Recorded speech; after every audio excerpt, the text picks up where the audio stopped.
वारंगल जिला आने वाले समय में बीआरएस फिर सत्ता में आएगी कि लोग पिछले एक साल में कांग्रेस सरकार के शासन से थक चुके हैं।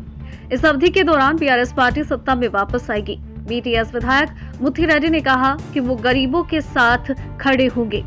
वारंगल शहर के उर्सू करीमाबाद में नानी गार्डन में बीआरएस पार्टी की 16वीं शुरुआत पूर्व मंत्री अरबेली दयाकर, एमवीपी यादागिरी, नन्ना पनीनी, नरेंद्र पेड्डी, सुदर्शन रेड्डी, जिले भर से बीआरएस प्रजा के प्रतिनिधि और अन्य लोगों ने कहा कांग्रेस पार्टी ने झूठ बोला है। सत्ता में आने के एक साल बाद भी उन्होंने अपने वादे पूरे नहीं किए।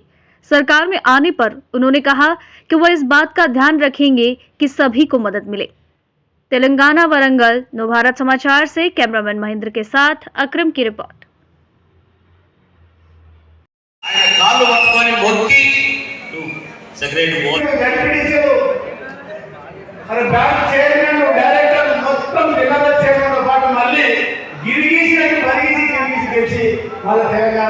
కేసీఆర్ గారికి ఒళ్ళు వేసిన విధిగా ప్రజలు అదే పురస్కరించుకొని రేవంత్ రెడ్డి దించేయడం ఖాయం, మళ్ళీ తెలంగాణ తృప్తిపడడం ఖాయం.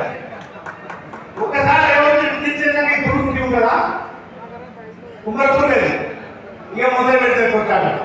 నన్ను దించారు కొడగానే ఈయన ఉన్నోడు ఎక్కి నన్ను ఆశిస్తూ మొదలు పెడతారు.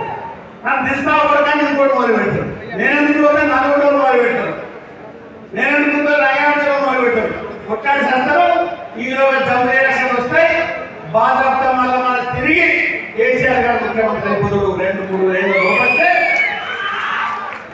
మీ కష్టాలు వాడతాయి. మళ్ళీ మనకు కేసీఆర్ గారి పాలన రాబోతున్నది. నేను ఈ రిపోర్ట్ అంతా నేను చేరవేద్దాను మన కేటీఆర్ గారు కేసీఆర్ గారికి అనే లోపే ఆ ప్రభుత్వం నుంచి మరొక ముఖ్య అతిథి ఉద్యమకారులు తన జీవితాన్ని అంతా కూడా తెలంగాణ ఉద్యమం కోసమే పణంగా పెట్టిన మన వేదిక మీద ఉన్నటువంటి నర్సంపేట మాజీ శాసనసభ్యులు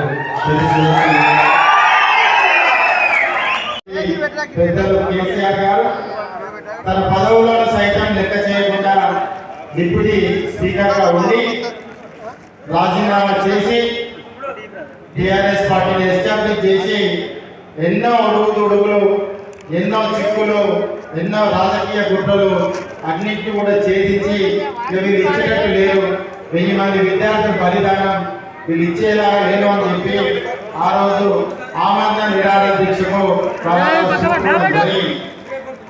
కూరుకున్న తర్వాత 11 రోజులు వారు ఆమరణ నిరాహార దీక్షలో ఉండడం జరిగింది. ఆ క్రమంలోనే కేటీ రామారావు మన వర్కింగ్ ప్రెసిడెంట్ గారు, ఎక్స్ మినిస్టర్ గారు వారిని వరంగల్ జైల్లో పెట్టడం జరిగింది. జైల్లో పెట్టినప్పుడు మన వేదిక మీద పెద్దలందరూ కూడా చాలా మంది ఉన్నారు. మరి అటువంటి పరిస్థితులలో ఎంతో మంది ఈ జిల్లా నుంచి కూడా జైలు పాలు కావడం జరిగింది. మరి